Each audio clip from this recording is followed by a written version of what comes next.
ایک ٹھوکر کے بعد کوئی بھی غیروں میں اتنی لمبی منگنی کے لیے تیار نہیں تھا۔ پرانی غلطی سے سبق لے کر ہی ملنے سے روکا ہے تمہیں؟ اس کا لہجہ ہی نہیں، چہرہ بھی اداس ہو گیا تھا۔ آمنہ اپی، آپ کی باتوں نے مجھے پوری طرح کنونس کر لیا ہے، تھینک یو۔ رائیہ مسکرائی، لیکن اس بات کے لیے عاصم کی امی نے فون کیا تھا اور انہیں یوں منہ اٹھا کے نہ بول دیا، مجھے یہ بالکل اچھا نہیں لگ رہا۔ عاصم کی امی سے کس نے بات کی تھی؟ شاید اماں نے۔ تو پھر پریشانی کس بات کی؟ اماں نے ہرگز منہ اٹھا کے انکار نہیں کیا ہوگا۔ ان کا سلجھا، مدلل اور قائل کرنے والا انداز تو تمہیں بھی پتہ ہے، اور تمہیں بڑی فکر ہو رہی ہے۔ مجھے یہ بالکل اچھا نہیں لگ رہا۔ ندا نے رائیہ کی نقل اتاری، کیوں نہ ہو، ہونے والے سسرال ہے میرا۔ اماں تمہاری یہ بے باکیاں سن لینا تو کل ہی شادی کر دیں تمہاری۔ آمنہ نے رائیہ کے سر پہ چپت لگائی۔ دوپہر کے وقت عثمان اور اماں بھی آ گئے۔ کئی سارے ٹیسٹ ہو چکے تھے اور پرسوں کا اینجیوگرافی کا اپائنٹمنٹ تھا۔ سبھی فکر مند ہو گئے تھے۔ اماں ہی سب کو تسلیاں دے رہی تھیں۔ ہسپتال کے مزید چکر اور اینجیوگرافی کے بعد ڈاکٹر نے فوراً اینجیوپلاسٹی تجویز کی تھی۔ آج چونکہ اینجیوگرافی کی رپورٹس ملنا تھیں، اس لیے سبھی اماں کی طرف اکٹھا تھے۔ آمنہ موسمی نزلہ زکام کی زد میں تھی، سو وہ گھر پڑی تھی۔ اماں کسی طرح بھی آپریشن کے لیے تیار نہیں تھیں، سب انہیں گھیرے بیٹھے تھے۔ دوا گولی سے جو علاج ہوتا ہے وہ سب کرواؤں، لیکن یہ چیر پھاڑ والے علاج سے دور رکھو مجھے۔ دوائیوں سے ممکن ہوتا تو آپریشن کی ضرورت ہی کہاں تھی؟ اتنی گزر گئی ہے، باقی بھی گزر ہی جائے گی۔ موت پر حق ہے، نہ یہ آپریشن اسے ٹال سکتا ہے، نہ ہی آپریشن نہ کرنا اسے وقت سے پہلے لا سکتا ہے۔ یہ سب ٹھیک ہے اماں، مگر علاج بھی تو سنت ہے، بڑے ماموں بولے تھے۔ ہاں، اور ڈاکٹر نے علاج آپریشن تجویز کیا ہے۔ چھوٹے ماموں نے بھائی کی تائید کی۔ اس کے بعد آپ کی تکلیف بھی ختم ہو جائے گی، گھبراہٹ، بے چینی اور درد سے راحت، کئی دوائیوں سے چھٹکارا مل جائے گا۔ عثمان صوفے سے اٹھ کے ان کے قدموں میں بیٹھ گیا، اور میں بھی ہاسپٹل کے بار بار کے چکروں سے بچ جاؤں گا۔ اس نے مسکین سی شکل بنائی۔ تم تو اپنی بچت کروانا چاہتے ہو۔ اس کی بات پہ اماں بھی مسکرائیں۔ ہاں بالکل۔ اس نے اماں کے گھٹنوں پہ ہاتھ رکھے۔ آپ دیکھیں سب کتنے پریشان ہیں، ایک چھوٹا سا آپریشن، کچھ دن ہاسپٹل میں قیام، اور سب مطمئن۔ عثمان کی بات پہ انہوں نے کمرے میں نظر دوڑائی۔ سب کے چہروں سے چھلکتی پریشانی اور آنکھوں کی اداسی سب کی ان کے لیے محبت کی ضامن تھی۔ اس دور میں جہاں گھر کے بزرگ کو ناکارہ اور غیر ضروری ہستی جان کر نظر انداز کیا جانا معمول تھا، سارے خاندان کی ان کے لیے تشویش اور فکر ان کے لیے نعمت سے کم نہ تھی۔ اماں کی آنکھیں بھر آئیں۔ ٹھیک ہے، جیسا تم سب چاہتے ہو کرو، مگر میری ایک شرط ہے، انہوں نے فیصلہ کن انداز میں کہا۔ سب کے چہرے کھل اٹھے۔ آپ حکم کریں بس، عثمان نے پورے جوش سے کہا۔ پہلے آمنہ اور تمہاری شادی ہوگی، اس کے بعد میرا آپریشن۔ اطمینان سے کہتے ہوئے انہوں نے پشت گاؤ تکیے سے ٹکا دی۔ شادی درمیان میں کہاں سے آ گئی؟ عثمان کی حیرت قابل دید تھی، باقی سب کے منہ بھی حیرت سے کھلے رہ گئے۔ زندگی کا کیا بھروسہ، اس چیڑ پھاڑ سے مجھے ویسے ہی خوف آتا ہے۔ آمنہ اور عثمان کی شادی میرا دیرینہ خواب ہے، میں یہ حسرت لے کے مرنا نہیں چاہتی۔ عثمان کو نظر انداز کر کے وہ بیٹے اور بیٹی اور داماد کی طرف متوجہ ہوں۔ کیسی باتیں کر رہی ہیں آپ؟ کچھ نہیں ہوگا آپ کو، معمولی سا پروسیجر ہے، بڑے ماموں نے سمجھانا چاہا۔ ہاں ماں، اور پھر بقرعید کے بعد تو ہے ہی شادی۔ امی بھی ماں کی اس انوکھی فرمائش پر کم حیران نہیں تھیں۔ یہ آپریشن ہو جائے پھر خوب دھوم دھام سے کریں گے دونوں کی شادی۔ چھوٹے ماموں نے گویا لالچ دیا۔ میں نے اپنا فیصلہ سنا دیا، اب تم سب طے کرو، آپریشن ابھی کرنا ہے یا عید کے بعد؟ حرج ہی کیا ہے ابھی کرنے میں؟ بڑی ممانی اپنے خیالوں سے باہر آ کے بولیں، اور وہ سب اماں کی فرمائش سے زیادہ ان کی بات پہ چونک گئے۔ جلد یا بدیر شادی کرنی ہی ہے تو پھر اماں کے کہے کے مطابق ابھی کیوں نہیں؟ امی آپ، عثمان کچھ کہہ رہا تھا مگر اسے نظر انداز کر کے وہ آمنہ کی امی ابو کی طرف مڑی۔ گھر کی بات ہے، ہمیں تو صرف آمنہ چاہیے، جہیز کی کوئی ضرورت نہیں ہے۔ اس گھر میں آمنہ کے آرام کی ہر چیز موجود ہے۔ سادگی سے نکاح کے بعد ولیمے کا فنکشن دونوں مل کے کر لیں گے، مل بانٹ کے تیاریاں بھی ہو جائیں گی۔ وہ پورے پلان کے ساتھ تیار تھیں۔ پھر 2-2.5 گھنٹے بحث و مباحثے کے بعد آہستہ آہستہ سب کی مزاحمت دم توڑ گئی۔ سب کی ہاں ہاں نہ نہ کے بعد آخر 2 دن بعد جمعے کو نکاح اور ہفتے کے دن ولیمہ طے پایا۔ محبت ہو گئی ہے، کیسے پتہ چلے گا؟ آمنہ بڑے انہماک سے اسائنمنٹ مکمل کر رہی تھی، وہیں عثمان اس قدر مصروف تھا مانو آج ہی اس کے محدود کلیکشن کی ساری کتابیں رٹ ڈالے گا۔ وہاں اتنے شاعروں کی کتابیں رکھی ہیں، پڑھ ڈالو، سمجھ آ جائے گا۔ اس نے سر اٹھائے بنا ہی جواب دیا۔ ارے وہی پڑھ پڑھ کر تو میں اور کنفیوز ہو گیا ہوں۔ عثمان نے اس کے آگے پہلے کاغذات پہ ہاتھ رکھ کر اسے مزید قلم چلانے سے روکا۔ میں سیریس ہوں۔ آمنہ نے سر اٹھا کے اسے دیکھا۔ تمہیں کیسے پتہ چلا تھا کہ تمہیں خضر سے محبت ہو گئی ہے؟ اس نے سیدھا سوال داغا۔ یہ تو بڑا پرسنل سوال ہے۔ آمنہ نے قلم رکھ کر انگلیاں چٹکائیں۔ تم بھول گئے؟ یہ تم نے ہی مجھے بتایا تھا۔ ہاں، اور اب میں خود ہی کنفیوز ہوں۔ محبت ہی وہ واحد جذبہ ہے جو اس وسیع کائنات میں ایک سا ہے، بے غرض، مخلص، شفاف، بے ریا۔ یہ کڑی دھوپ میں سر پر سائبان سا ہے تو خنک موسموں میں گرم پناہوں سا، اور بارشوں میں یہ آپ کے دریچے سے نظر آنے والا سب سے خوبصورت منظر ہے۔ چند پل کے توقف کے بعد محبت کی دنیا کی نئی نئی باسی آمنہ بی بی نے اپنا فلسفہ بیان کیا۔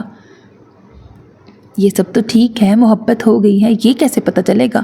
کوئی اشارہ، کوئی ہنٹ؟ بے قراری آسمان کے انگ انگ سے جھلک رہی تھی۔ پہلے یہ بتاؤ تم کیوں پوچھ رہے ہو؟ آمنہ نے مشکوک نظریں آسمان کے چہرے پہ جمائیں۔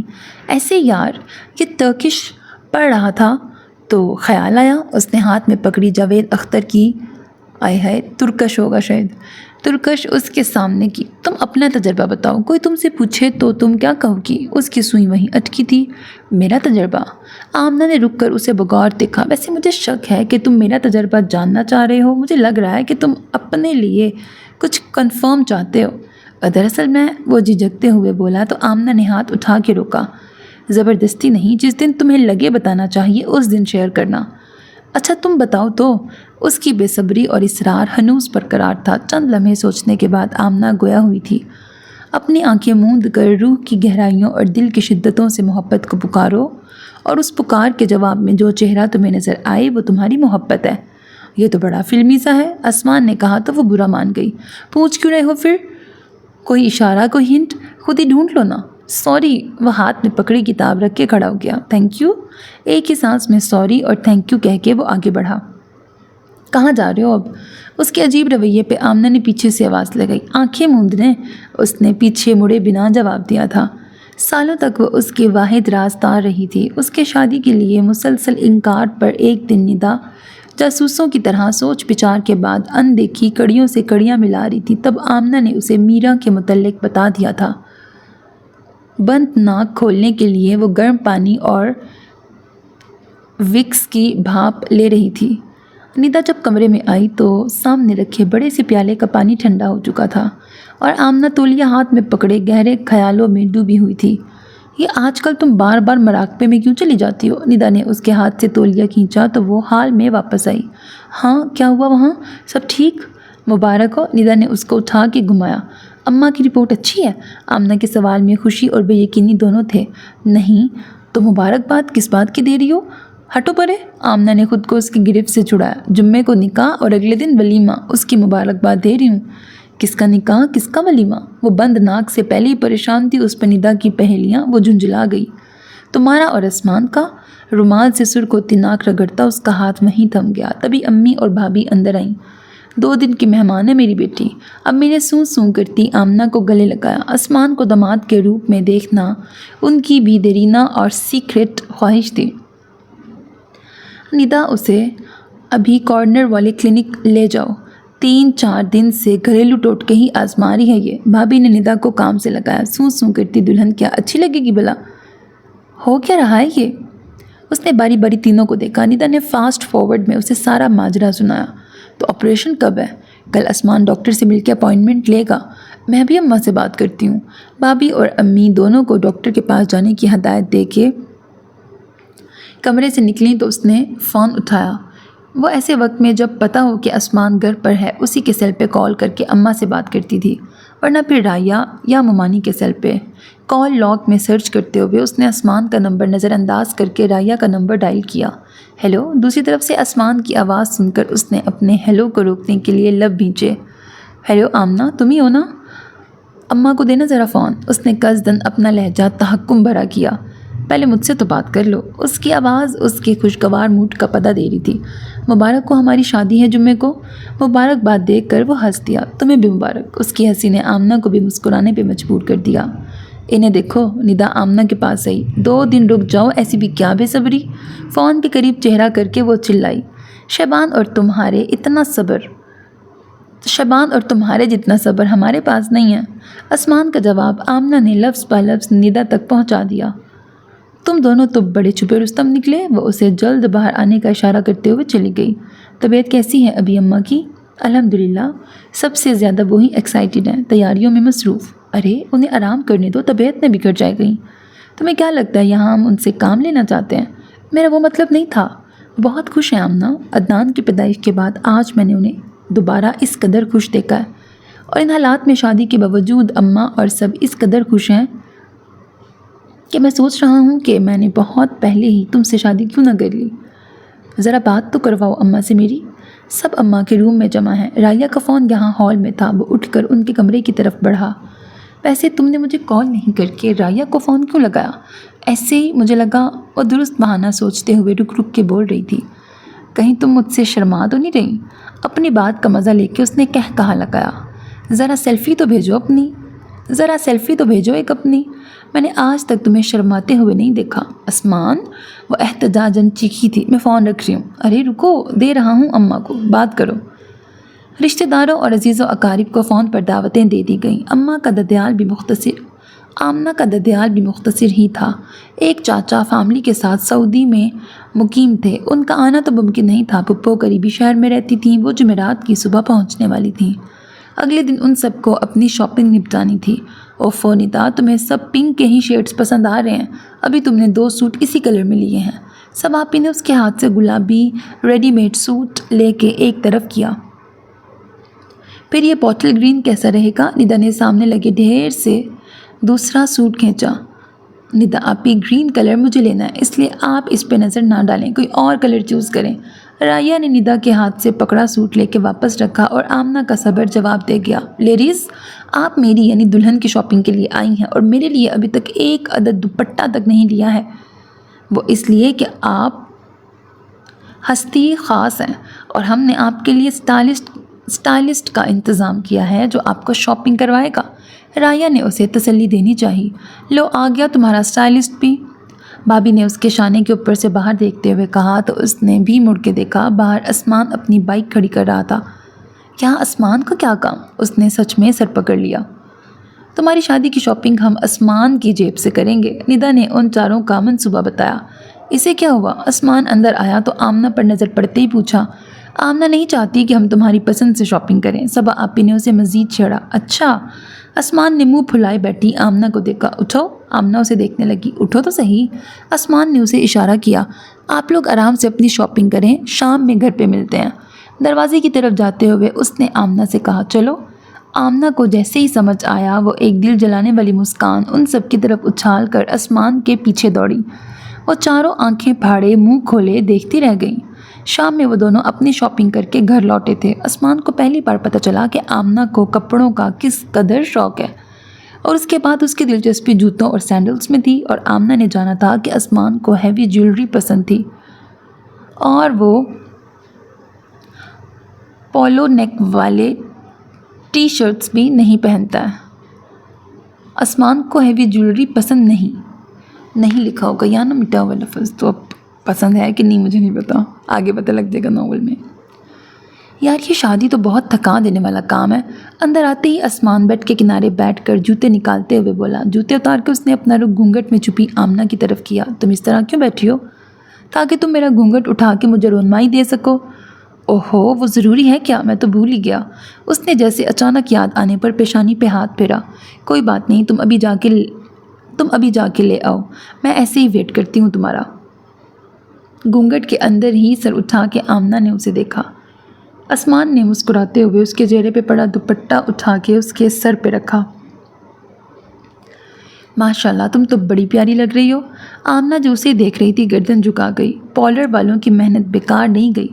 آمنہ نے جھٹ سر اٹھا کے اسے گھورا۔ کوئی پارلر والوں کی محنت نہیں ہے، یہ سب آپی کا کمال ہے، اور سب نے کہا ہے کہ میں اچھی لگ رہی ہوں۔ وہ ناراض سی سر جھکا کے مہندی سے سجی اپنی ہتھیلیاں دیکھنے لگی۔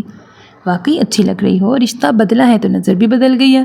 اسمان کی آواز بہت دھیمی اور پرسوچ تھی۔ اسمان، کتنی ہی دیر تک جب اس کی نظروں کا زاویہ نہ بدلا تو آمنہ نے سرگوشی میں ٹوکا۔ وہ اپنے خیال سے باہر آیا۔ سارے حقوق اپنے نام لکھوانے کے بعد یہ جسارت کر رہا ہوں یار، تم روک نہیں سکتی۔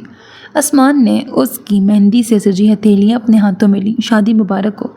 آمنہ نے سر اٹھا کے اسے دیکھا۔ تمہیں بھی مبارک۔ وہ دونوں ایک ساتھ ہنس پڑے۔ تمہاری رونمائی۔ اسمان نے شیروانی کی جیب سے لمبا سا باکس نکالا۔ مجھے ایک پل کے لیے لگا تم سچ میں بھول گئے ہو۔ اسمان نے باکس کھول کر سلور چین نکالی جس میں چھوٹا سا ہارٹ شیپ پینڈنٹ جھول رہا تھا۔ جس کے ایک کونے میں ننھا سا ڈائمنڈ چمک رہا تھا۔ عثمان، یہ ڈائمنڈ ہے؟ عثمان نے چین کا لاک کھولتے ہوئے ہنکارا بھرا۔ عثمان، یہ اتنا مہنگا، اس کی کوئی اس انکشاف پہ وہ سچ میں ششدر تھی۔ عثمان نے اشارے سے اسے پہنانے کی اجازت طلب کی۔ ذرا سا آگے ہو کر آمنہ نے گردن جھکائی۔ اس کے گلے میں چین ڈال کر وہ اندازے سے پیچھے لاک بند کرنے کی کوشش میں تھوڑا آگے کھسکا اور آمنہ کا سر اس کے شانے سے جا لگا۔ آمنہ کی دھڑکنوں کی رفتار 70 فی منٹ سے بڑھ کر دگنی ہو گئی تھی۔ تمہیں پسند تو آیا نا؟ پیچھے ہو کر عثمان نے پوچھا۔ بہت خوبصورت ہے۔ بہت خوبصورت ہے۔ اس نے انگلیوں سے پکڑ کر پینڈنٹ سامنے کیا۔ اس کا چہرہ سرخ تھا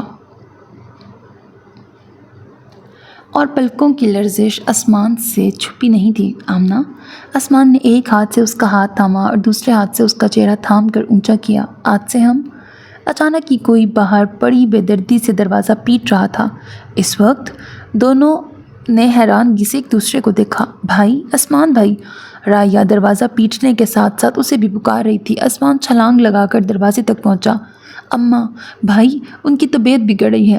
آنسوؤں کے درمیان رائیا بمشکل بول پا رہی تھی۔ عثمان اماں کے کمرے کی سمت دوڑا، اس کے پیچھے اپنا لہنگا سنبھالتی آمنہ اور روتی رائیا۔ آپ کتنی ہی منصوبہ بندی کر لیں، ہونی کو نہیں ٹال سکتے۔ اماں کو فوراً اسپتال لے جایا گیا جہاں ڈاکٹر نے انہیں ICU میں ایڈمٹ کر لیا تھا۔ ان کی حالت تشویشناک بتائی تھی۔ شادی کے تھکے ماندے لوگ کچھ ہسپتال میں اور باقی گھر میں دعاؤں میں لگ گئے، اور سب کی دعاؤں کا اثر تھا کہ صبح 7 بجے کے قریب ڈاکٹر نے اماں کے اسٹیبل ہونے کی خبر دی۔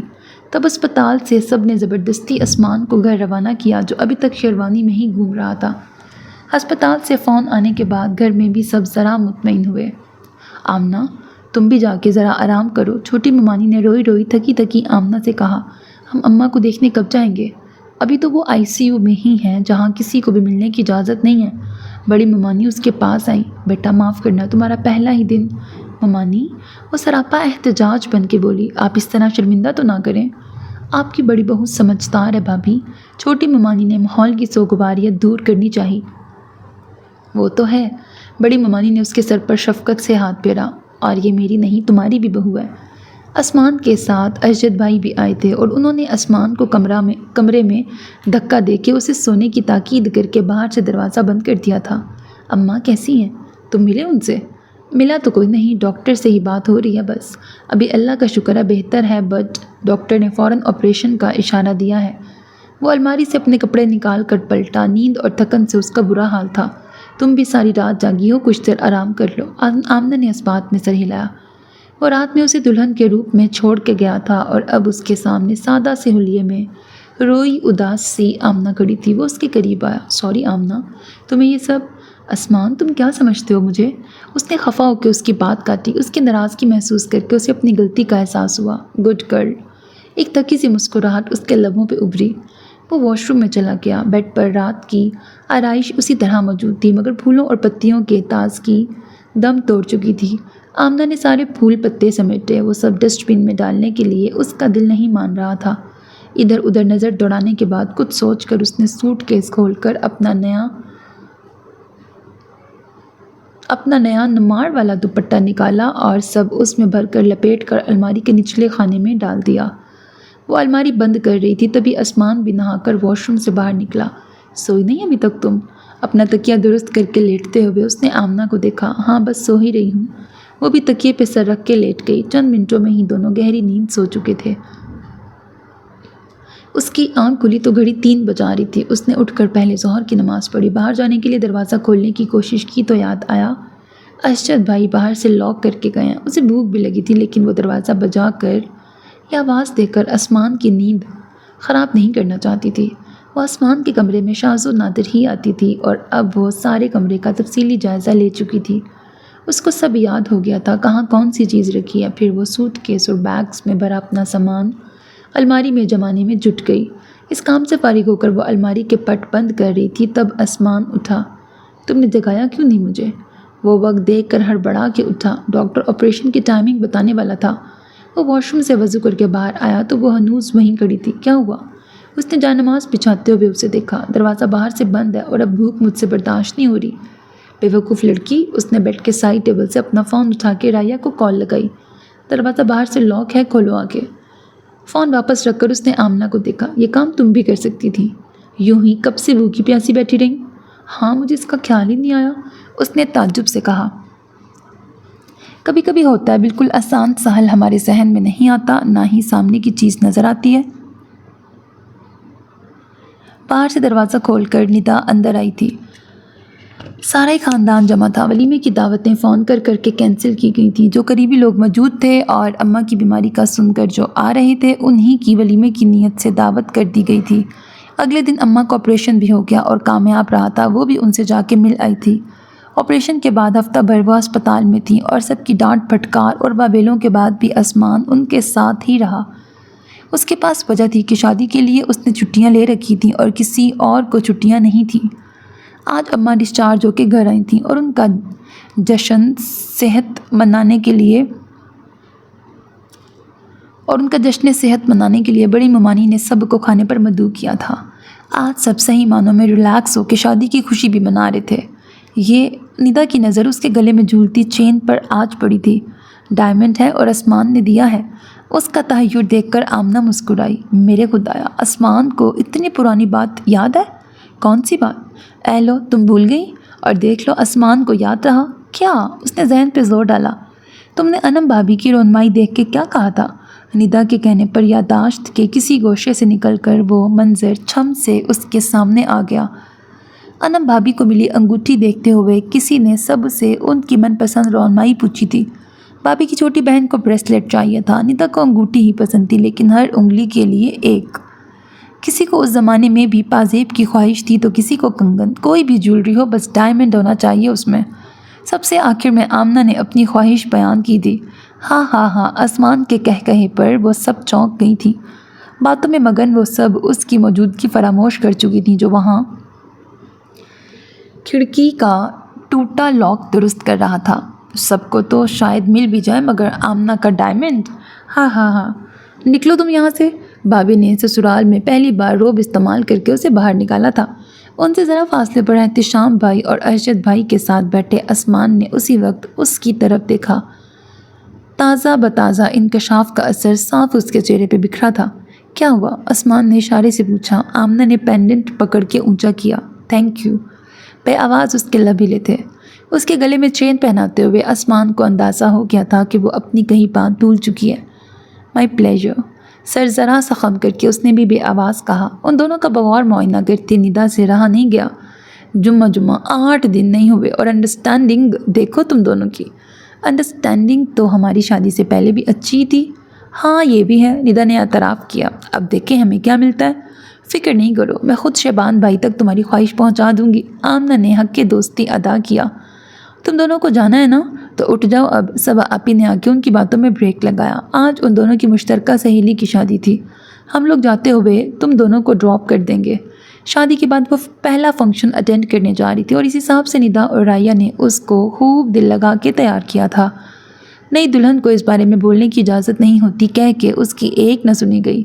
اچانک ہی 8 بجے کے بعد بے موسم بارش شروع ہو گئی تھی۔ 10 بجے آمنہ نے فون کر کے کسی کو لینے آنے کے لیے کہا تو آسمان ان دونوں کو لینے پہنچا تھا۔ ہال سے کار تک آتے ہوئے بھی دونوں کافی بھیگ چکی تھیں۔ ندا کا قیام بھی آج ادھر ہی تھا۔ گھر پہنچے ہی تھے کہ آمنہ کو لگاتار 3-4 چھینکیں آئیں اور بڑی ممانی نے اسے فوراً کپڑے بدلنے کمرے میں بھیج دیا، ورنہ وہ سب کے ساتھ کافی پینے کے موڈ میں تھی۔ آسمان کافی سے معذرت کر کے کمرے میں آیا تو وہ بیڈ کے کنارے پہ ٹکی ہاتھوں سے اپنی ایڑیاں دبا رہی تھی۔ وہ بلاک ہیلز یا پھر ویجز پہنتی تھی، پینسل ہیل کی اسے عادت نہیں تھی۔ یہ ندا نے دیا۔ آسمان نے اپنے پیچھے دروازہ بند کر کے کلچ اس کی طرف بڑھایا۔ اس کے ہاتھ سے کلچ لے کے آمنہ ڈریسنگ ٹیبل تک آئی۔ کیسی رہی شادی؟ بہت اچھی، تمہیں پتہ ہے؟ وہ پرجوش سی اس کی طرف مڑی۔ روشن اور آصف کی یہ لو میرج ہے۔ دونوں کے گھر والے تیار نہیں تھے، پورے 5 سال لگے انہیں منانے میں ان دونوں کو۔ آسمان نے صرف پر اکتفا کیا۔ اس کی ساری توجہ آمنہ میں الجھی تھی۔ سیاہ اور سرخ امتزاج کی ساڑھی، چوڑیوں سے بھری کلائیاں، کانوں میں چمکتے چھوٹے چھوٹے آویزے، بالوں میں مہکتے گجرے جن کی مہک سارے کمرے میں پھیلی تھی۔ بارش کے قطرے اب بھی اس کے سراپے پر موجود تھے۔ پچھلے چند دنوں میں اس کے ساتھ پہلی بار اور نئے ہونے والے حادثوں میں یہ ایک اور اضافہ تھا۔ وہ چوڑیاں اتار کر دراز میں ڈال کر سیدھی ہوئی تو آئینے میں نظر آتے آسمان کے عکس کو دیکھ کر ٹھٹک گئی۔ وہ بالکل اس کے پیچھے کھڑا تھا۔ اندر سب تتر بتر ہونے لگا۔ سینے میں چل رہے پرزے کی رفتار پھر دگنی تگنی ہونے لگی۔ اس نے بھیگتی ہتھیلیوں کو نظر انداز کر کے بالوں میں سے گجرے نکالنے کے لیے ہاتھ پیچھے کیے، جسے آسمان نے درمیان میں ہی تھام لیا۔ آمنہ نے اپنے ہاتھ نیچے کر لیے۔ آسمان نے آہستگی سے پینیں نکالیں اور گجرے ڈریسنگ ٹیبل پر اچھال دیے۔ وہ آئینے میں آمنہ کو ہی دیکھ رہا تھا۔ جسموں کی شدت اور نظروں کی حدت کا اثر تھا کہ آمنہ کی پلکیں اس قدر بھاری ہو گئیں کہ اٹھ نہیں رہی تھیں۔ آسمان نے شانوں سے پکڑ کر اس کا رخ اپنی طرف کیا۔ آمنہ نے آنکھیں بند کر لیں، پھر اپنی نم و سرد پیشانی پہ اس نے آسمان کے لب محسوس کیے اور اگلے پل وہ اس کے بازوؤں میں تھی۔ آمنہ کی آنکھ کھلی تو نظر سامنے ڈریسنگ ٹیبل پہ پڑے گجروں پہ گئی۔ اس نے بہت آہستگی سے کروٹ بدلی کہ آسمان کی نیند نہ ٹوٹے، مگر پلٹی تو آسمان نہ بستر پہ تھا نہ ہی کمرے میں اس کی موجودگی کے کوئی آثار نظر آ رہے تھے۔ اس نے گھڑی پہ نگاہ ڈالی جو 11 بجا رہی تھی۔ یا اللہ! وہ ہڑبڑا کے اٹھ بیٹھی۔ وہ اتنی دیر تک کبھی نہیں سوئی تھی، کم از کم سسرال میں تو بالکل نہیں۔ بال کیچر میں قید کرتے ہوئے وہ باہر نکلی تو کچن سے آتی آوازیں سن کے ادھر ہی آ گئی، جہاں ممانی ناشتہ بنا رہی تھیں اور آسمان ناشتہ کر رہا تھا۔ کیسی طبیعت ہے اب تمہاری؟ اسے دیکھتے ہی بڑی ممانی نے پوچھا۔ طبیعت؟ وہ ہونک سی انہیں دیکھنے لگی۔ ہاں، آسمان نے بتایا تمہیں رات میں بخار آ گیا تھا۔ ابھی تو نہیں ہے بخار؟ آمنہ نے آنکھیں پھاڑ کے آسمان کو گھورا۔ اس نے بے بسی کے اظہار میں شانے اچکا دیے۔ کچھ نہیں ممانی، بس ایسے ہی۔ ممانی نے اسے دیکھا تو وہ جو منمنا رہی تھی جلدی سے بولی، ابھی بالکل ٹھیک ہوں۔ ساری رات پریشان کیا اور اب کہہ رہی ہے ایسے ہی، آسمان نے دھیرے سے کہا۔ آمنہ نے ٹیبل پہ رکھا گلاس اسے دے مارا، جسے آسمان نے سہولت سے کیچ کر لیا تھا۔ وہ تو اچھا تھا ممانی روٹی پلٹنے کے لیے پلٹ چکی تھی۔ تم بھی آفس کیوں نہیں جا رہے؟ دیر ہو گئی ہے تو چھٹی کر لو۔ تم بھی آفس کیوں جا رہے ہو؟ دیر ہو گئی ہے تو چھٹی ہی کر لو۔ چھٹیوں کے بعد آج اس کا آفس کا پہلا دن تھا۔ ضروری کام ہے امی، ورنہ تو آج چھٹی ہی کرنی تھی۔ اس نے آمنہ کو آنکھ ماری، تبھی ندا اور رائیا اندر آئیں۔ کیا ہو رہا ہے بھائی؟ ندا نے خوشگوار موڈ والے آسمان اور بگڑے موڈ والی آمنہ کو باری باری دیکھا۔ آمنہ سے پوچھو۔ آسمان کو باز نہ آتے دیکھ اس نے وہاں سے کھسک نامناسب سمجھا۔ تم کہاں چلی؟ ناشتہ تو کر لو۔ اسے جاتے دیکھ ممانی نے کہا۔ میں نے ابھی برش بھی نہیں کیا ہے ممانی، آتی ہوں۔ وہ وہاں رکی نہیں۔ آمنہ کو رات میں بخار آ گیا تھا۔ ممانی نے رائیا اور ندا کو اطلاع دی۔ اچھا، بھیگ بھی تو گئی تھی، میں دیکھتی ہوں۔ ندا جو پوری طرح کرسی پہ بیٹھی بھی نہیں تھی کھڑی ہو گئی۔ تم بیٹھو۔ آسمان نے اسے روکا۔ ہلکا فیور تھا، ابھی بالکل ٹھیک ہے وہ۔ شکر تھا کہ وہ دوبارہ بیٹھ گئی تھی۔ آسمان ناشتے کے بعد آفس بیگ لینے کمرے میں آیا تو آمنہ جیسے اسی کا انتظار کر رہی تھی۔ جھوٹ کیوں کہا تم نے؟ میں تیار ہو کے باہر نکلا تو اماں نے تمہارا پوچھا، میں نے کہا سو رہی ہے تو پوچھنے لگی کہ سب خیریت تو ہے، تم اتنی دیر تک سوتی نہیں ہو، اور یہ کہ کل تم بھیگ بھی گئی تھی۔ اب تم بتاؤ میں کیا کہتا؟ اس وقت میرے ذہن میں صرف فیور ہی آیا۔ میں نے کہا تم نے فیور کی میڈیسن لی تھی اس لیے ابھی تک سو رہی ہو۔ آمنہ آئینے کے سامنے کھڑی بال بنا رہی تھی۔ آسمان نے آئینے میں اس کی آنکھوں میں جھانکا۔ ویسے تمہارے خیال میں مجھے کیا کہنا چاہیے تھا؟ کچھ نہیں، تم جاؤ، دیر ہو رہی ہے تمہیں۔ چوٹی میں بینڈ لگا کے وہ پلٹی۔ آسمان جانے کی بجائے اس کے سامنے آ گیا۔ تھینک یو آمنہ، وہ سنجیدگی سے بولا۔ اب یہ تھینک یو کس لیے؟ تمہارے ہونے کے لیے۔ اس گھر میں، میری زندگی میں ایک تمہارے ہونے سے ہی سب بڑے خوش ہیں، مطمئن ہیں۔ ماحول ہی بدلا ہے۔ تم کچھ جلدی نہیں کر رہے تھینک یو کہنے میں؟ ابھی دن ہی کتنے ہوئے ہیں، کیا پتہ کچھ دنوں بعد میں اپنے اصلی رنگ میں آ جاؤں اور سیریل والی ویمپ بہو بن جاؤں۔ آمنہ نے ڈرامائی انداز میں اسے ڈرایا۔ تمہارے اصلی نقلی سارے رنگ پتہ ہے مجھے۔ آسمان نے جھک کر ایک گستاخی کی۔ یہ آج کا تھینک یو، اس نے سرخ ہوتی آمنہ کو دلچسپی سے دیکھتے ہوئے کہا۔ کہاں رہ گئی آمنہ؟ بہت بھوک لگی ہے، اب آ بھی جاؤ۔ ندا باہر سے ہی چلاتے ہوئے آ رہی تھی۔ اماں کی طبیعت کافی حد تک سنبھل گئی تھی۔ رائیا کی پڑھائی کا بہت حرج ہوا تھا، سو وہ اس کی بھرپائی میں لگی تھی۔ آخری سال میں اسے سپلی نہیں لینی تھی۔ گھر میں سب سے بزی لائف عدنان کی تھی، جس کی ذہانت غیر معمولی تھی۔ اسکول اور ٹیوشن کے بعد اس کی میتھس کلاس ہوتی تھی، پھر وہ فٹ بال کوچنگ کے لیے جاتا۔ بڑے ماموں کالج میں اکنامکس کے لیکچرر تھے اور چھوٹے ماموں ریلوے میں ملازم تھے۔ آسمان کا جاب ایسا تھا کہ وہ مہینے کے 15 دن گھر سے باہر ہی رہتا تھا۔ وہ بھی نئے گھر اور نئی طرز زندگی میں سیٹ ہو گئی تھی۔ سب اپنے اپنے ٹھکانوں پر تھے۔ آسمان شہر سے باہر تھا۔ بچی گھر کی خواتین تو اماں اور دونوں ممانیاں کلولہ فرما رہی تھیں۔ اسے عادت نہیں تھی دوپہر میں سونے کی، سو وہ پورچ میں بچھی کرسیوں پہ آ کے بیٹھ گئی، جہاں اکثر سب شام کی چائے ایک ساتھ پیتے تھے۔ وہ 2 بار ہال کے سامنے سے گزری، مگر ٹی وی دیکھتا آسمان ذرا بھی اس کی طرف متوجہ نہیں ہوا۔ اسے شک ہوا کہ آسمان کی نظریں ٹی وی اسکرین پر ہیں، مگر اس کا ذہن کہیں اور بھٹک رہا ہے۔ وہ کبھی مسکراتا تو کبھی کسی گہری سوچ میں ڈوب جاتا۔ جب تیسری دفعہ وہ ہال کے سامنے سے گزر رہی تھی تو آسمان باقاعدہ ہنس رہا تھا۔ وہ اپنا کام بھول کے اندر آ گئی۔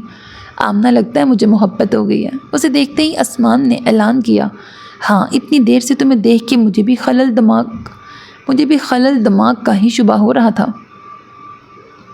اس کا نام میرا ہے۔ ہاں، غیر مسلم ہے؟ اس کی آنکھیں ابلی پڑیں۔ میرا مطلب امیر سرداروں کا سردار۔ وہ لغت چھان کے بیٹھا تھا۔ کہاں ملی تمہیں؟ کالج میں۔ اوہ، کلاس میٹ ہے؟ نہیں، جونیئر ہے۔ یک طرفہ معاملہ تو نہیں نا؟ میں بھی شہر وفا میں نو وارد۔ وہ بھی رک رک کے چل رہی ہے ابھی۔ آسمان نے بڑے میں بھی شہر وفا میں نو وارد، وہ بھی رک رک کے چل رہی ہے ابھی۔ آسمان نے بڑے جذب سے شعر پڑھا۔ یک طرفہ معاملہ نہیں، اس کا مجھے یقین ہے۔ یعنی تم اس سے اظہار محبت کر چکے؟ ابھی تک تو نہیں۔ اس معاملے میں تم میری سینئر ہو، تم بتاؤ، کر دوں؟ یہ تو تمہیں ڈیسائیڈ کرنا ہے۔ ویسے اگر تمہیں یقین ہے کہ دونوں طرف ہے آگ برابر لگی ہوئی تو بتانے کی کیا ضرورت، وہ بھی جان ہی گئی ہوگی۔ شاید، پھر بھی میں اسے خود اپنی فیلنگز بتانا چاہتا ہوں۔ تو یہ لو۔ آمنہ نے کافی ٹیبل سے فون اٹھا کے اس کی طرف بڑھایا۔ ایسے نہیں یار، روبرو کہنا ہے۔ اس نے آنکھیں بند کر کے ایک حسین سا تصور انجوائے کیا۔ تو انتظار کس کا ہے، اٹھو اور جا کے کہہ آؤ۔ اور وہ سچ میں کھڑا ہو گیا۔ یوں تو وہ ہمیشہ سے زندہ دل اور خوش باش تھا، مگر ان دنوں اس کے رنگ ڈھنگ ہی کچھ اور ہوتے تھے۔ وہ اپنی ڈگری کے فائنل ایئر میں تھا اور آمنہ کا کالج کا پہلا سال، سو دونوں ہی اپنی تعلیمی مصروفیات میں مشغول تھے۔ ایک دن وہ اماں کو لے کر آیا تو اس کا اترا چہرہ دیکھ کر وہ پوچھ بیٹھی، کیا بات ہے، سب ٹھیک تو ہے نا؟ ہاں، بس اسٹڈیز کی ٹینشن ہے۔ اس نے انگلیاں بالوں میں چلا کر بنے بنائے بال پھر سنوارے۔ جھوٹ کیوں بول رہے ہو، صاف کہو کہ نہیں بتانا۔ آمنہ نے ناراضگی سے گھورا۔ چند پل اس کی ناراض نظریں برداشت کرنے کے بعد وہ جیسے ہار گیا۔ دادی کی بیماری کی خبر آنے پر میرا فیملی کے ساتھ اپنے آبائی وطن الہ آباد گئی ہے۔ اس نے 1 ہفتے کا کہا تھا، مگر آج پورے 3 ہفتے ہونے کو آئے ہیں۔ لو، اتنی سی بات، فون کر لو اسے۔ تم نہیں سمجھو گی تو سمجھاؤ مجھے۔ اس کا خاندان بہت کنزرویٹو ہے۔ سینٹرل گورنمنٹ جاب اور تبادلوں کی وجہ سے خاندان سے دور رہنے کا اثر ہے کہ اس کے والدین کی سوچ اتنی تبدیل ہوئی ہے کہ وہ بیٹیوں کو کالج میں تعلیم دلوا رہے ہیں۔ اس کے جانے سے پہلے میں نے کہا بھی تھا کہ میں امی ابو سے بات کر کے انہیں پرپوزل لے کے بھیجتا ہوں، مگر اس نے روک دیا کہ پہلے وہ خود اپنے گھر میں بات کر کے انہیں راضی کر لے، پھر میں کچھ کروں۔ اس نے وہاں کال کرنے، یہاں تک کہ ٹیکسٹ کرنے سے بھی منع کیا تھا۔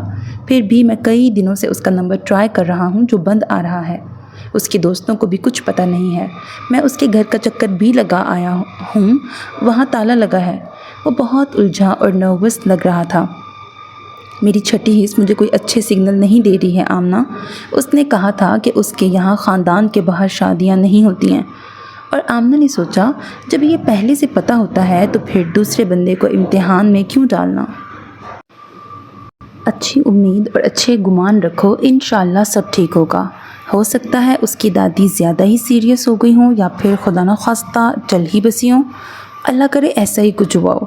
وہ بے مروتی مگر ایمانداری سے بولا تھا، لیکن پھر جلد ہی ثابت ہو گیا کہ آسمان کی چھٹی حص کے سگنل درست تھے۔ وہ کئی دنوں سے واٹس ایپ سے غائب تھا، اس کے ٹیکسٹس کا جواب بھی نہیں دے رہا تھا، نہ ہی کال ریسیو کر رہا تھا۔ سو وہ خود ہی ماجرا کیا ہے جاننے چلی آئی تھی۔ آسمان، دروازہ نوک کر کے وہ اندر آئی۔ آسمان آنکھوں پہ ہاتھ رکھے لیٹا تھا، اسے دیکھ اٹھ بیٹھا۔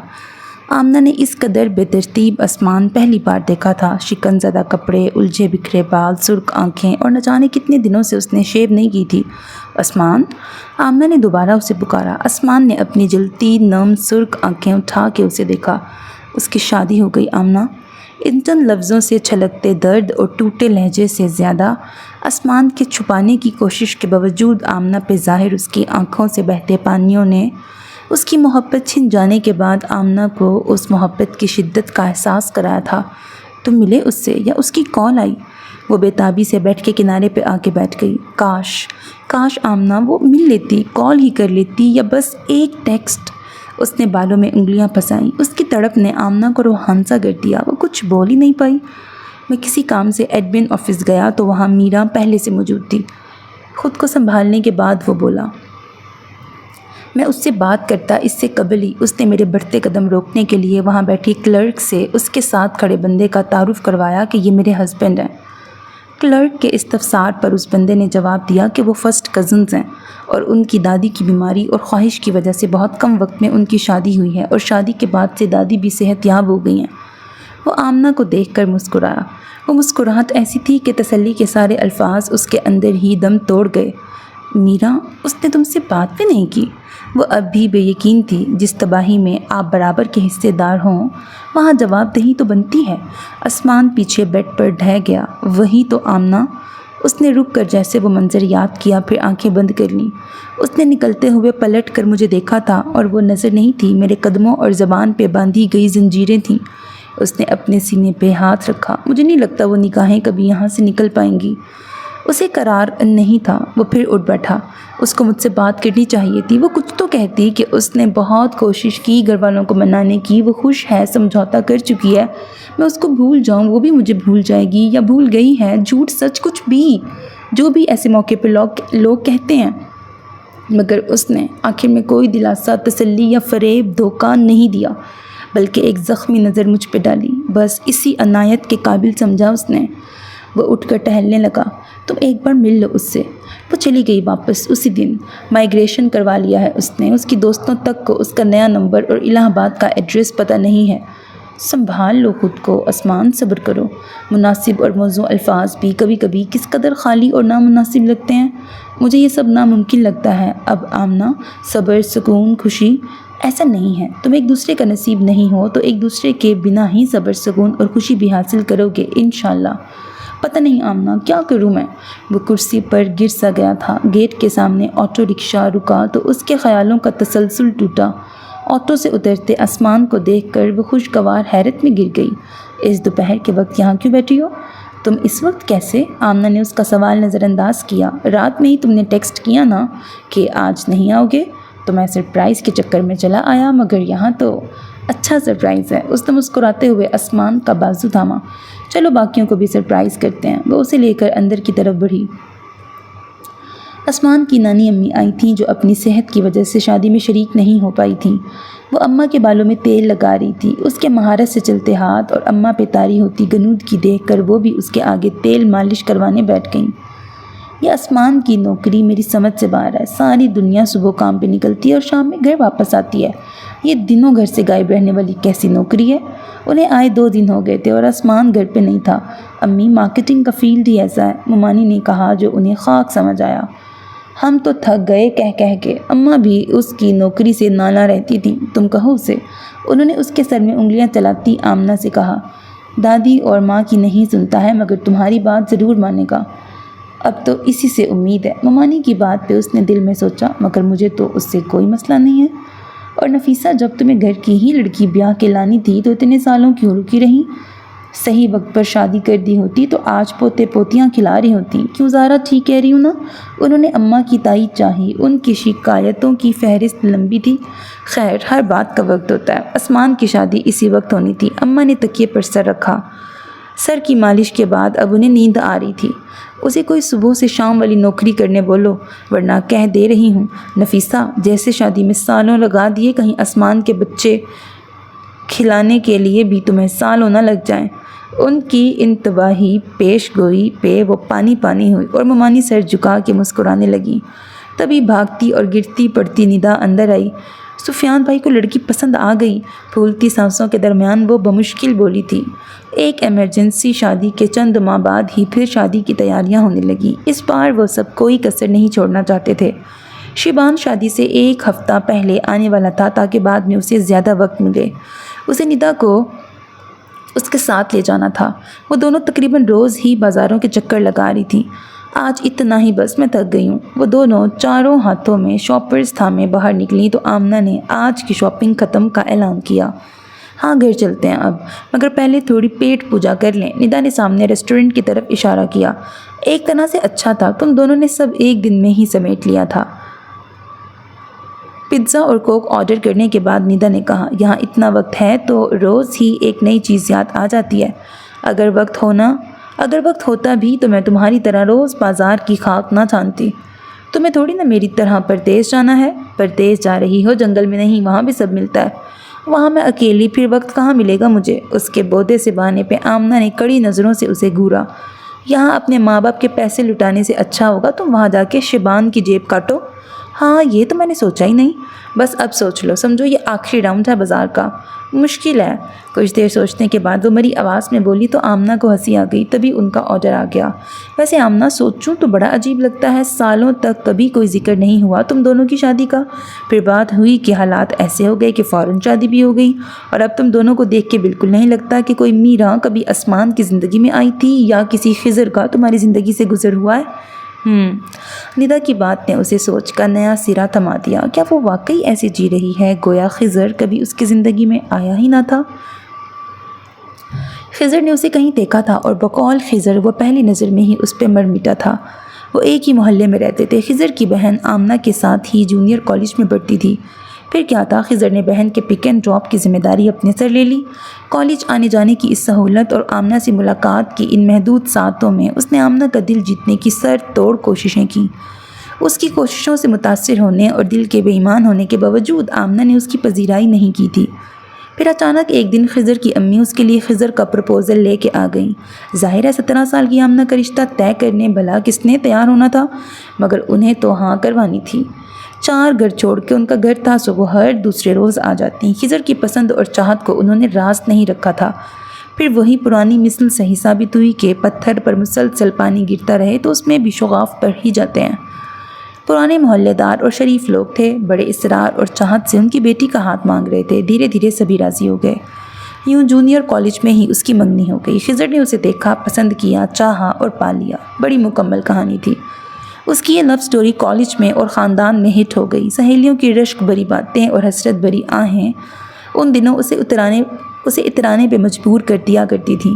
خضر لفظوں کا بنا تھا، اسے جادوگری کے سارے ہنر آتے تھے، دلبری کے سب انداز ازبر تھے۔ کالج کی چند منٹوں کی ملاقاتیں، فون کالز اور ٹیکسٹس، وہ اس کے کانوں میں سور پھونکتا رہتا۔ جلد ہی وہ اس کے فسوں میں گرفتار ہو گئی تھی۔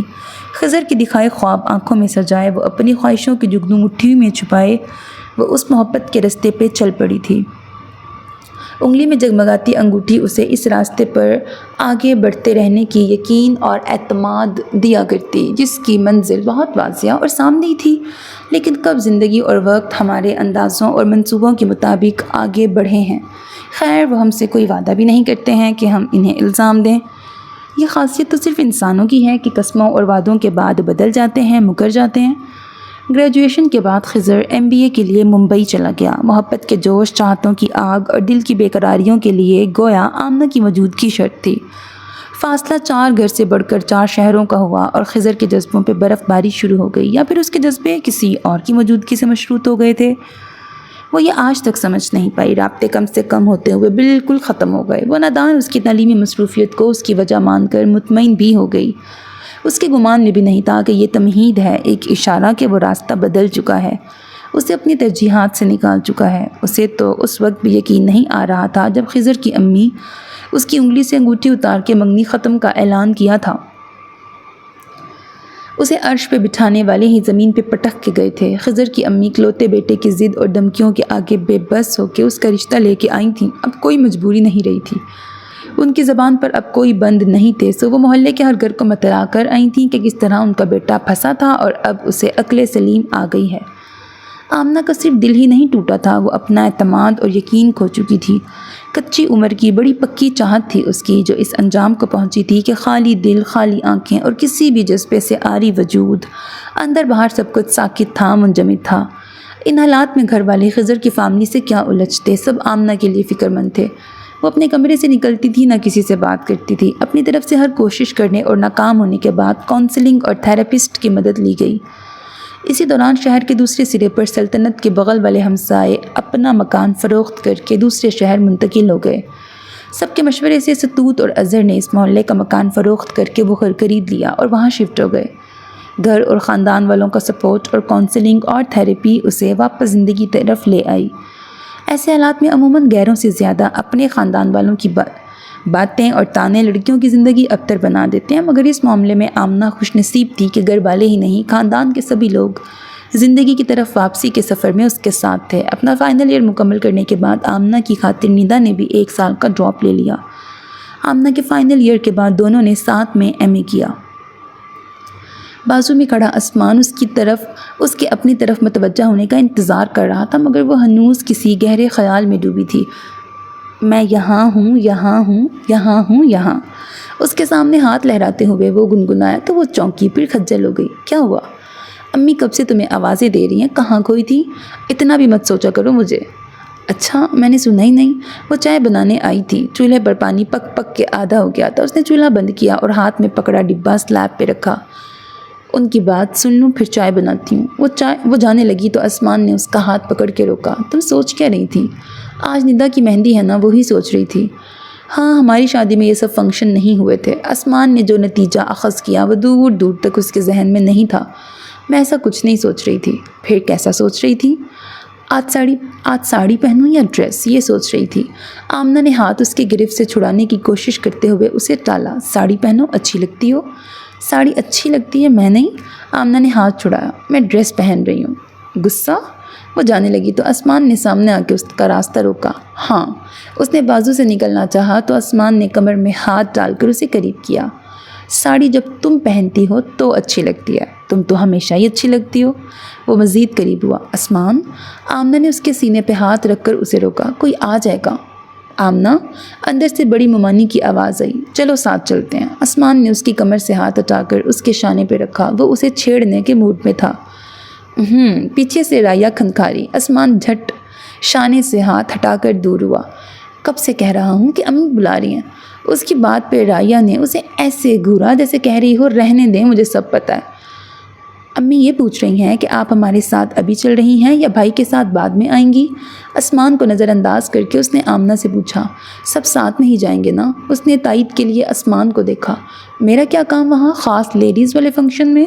تو کیا آپ شامل ہی نہیں ہوں گے؟ رائیا نے پوچھا۔ آنا تو ہوگا تم کو بھی، سبھی ہوں گے وہاں، ارشد بھائی، احتشام بھائی، ابو، ماموں۔ تم سب لوگ جاؤ، ابھی میں شام میں آتا ہوں۔ تیاری کرتے ہوئے اسے پتہ چلا وہ ساڑی کے ساتھ والی سینڈلز لانا بھول گئی ہے۔ اس نے فوراً عثمان کو فون لگایا۔ تم نکلے تو نہیں نا ابھی؟ نہیں، بس ریڈی ہو رہا ہوں۔ شکر ہے، میں سینڈلز بھول گئی ہوں، تم پلیز لے آؤ۔ الماری کے لاسٹ کھانے میں باکس رکھے ہیں، اسی میں ہیں سلور سینڈلز۔ سلور شوز بھی ہیں وہاں، مگر شوز نہیں، سینڈلز لانا ہے۔ جو حکم میم صاحب۔ اور کچھ؟ جلدی آؤ۔ اس کی تیاری مکمل ہو گئی، سب جانے کے لیے تیار تھے، مگر عثمان کا کوئی اتا پتہ نہیں تھا۔ اس نے کال کرنے کے لیے فون اٹھایا ہی تھا کہ عثمان کا فون آ گیا۔ پہنچے نہیں تم ابھی تک؟ تم ان سینڈلز کے بنا کام نہیں چلا سکتی؟ کیوں، کیا ہوا؟ ملی نہیں سینڈلز؟ بس ذرا طبیعت ٹھیک نہیں لگ رہی ہے، سوچ رہا ہوں وہاں نہ آ کر ذرا آرام کر لوں، کل میرا اٹینڈ کرنا زیادہ ضروری ہے۔ کیا ہوا؟ ٹھیک تو تھے تم، یہ اچانک؟ وہ حیران ہوئی۔ اچھا نہیں لگ رہا ہے، سر درد اور شاید فیور ہے، میڈیسن لے کے آرام کرتا ہوں۔ میں آ جاتی ہوں۔ نہیں، تم آؤ گی تو سب پریشان ہوں گے۔ وہ جلدی سے بولا۔ کسی سے کچھ مت کہنا ابھی۔ میرا بھی کیا من لگے گا اب یہاں، میں آ جاتی ہوں۔ آمنہ، اگر ضروری ہوتا تو میں خود تمہیں آنے کو کہتا، ندا کا فنکشن اور وہاں تمہاری موجودگی زیادہ ضروری ہے۔ اچھا ٹھیک ہے، تم دوا لے کے آرام کرو، میں فنکشن کے بعد آتی ہوں۔ وہ مان گئی۔ کیز ہے نا تمہارے پاس؟ آج ان سب کا ادھر ہی رکنے کا پلان تھا۔ ہاں، ممانی کے پاس ہیں۔ سینڈلز کا کیا کرو گی اب؟ عثمان کو یہ بھی فکر تھی۔ ندا اور میرے پیر کا سائز ایک ہے، اس کے جہیز کے سامان سے نکال لوں گی۔ وہ بڑے آرام سے بولی۔ اس کی غیر موجودگی کسی سے چھپی نہیں رہ سکتی تھی۔ آمنہ نے یہی بتایا کہ اس کا سر درد کر رہا ہے اور کل نکاح کے دن زیادہ کام ہوتے ہیں، اس لیے آج اس نے عثمان کو آرام کرنے اور یہاں آنے سے روک دیا ہے۔ اماں اور بڑی ممانی نے بھی اسے فنکشن کے بعد گھر جانے کی ہدایت کی تھی۔ ارشد بھائی اسے باہر سے ہی چھوڑ کے چلے گئے تھے۔ وہ گیٹ کو تالا لگا کر اندر آئی تو اس کے بیڈ روم کی لائٹس بند نظر آ رہی تھیں۔ دروازہ نہ لاک کیا ہوا ہے عثمان نے، اس نے سوچا۔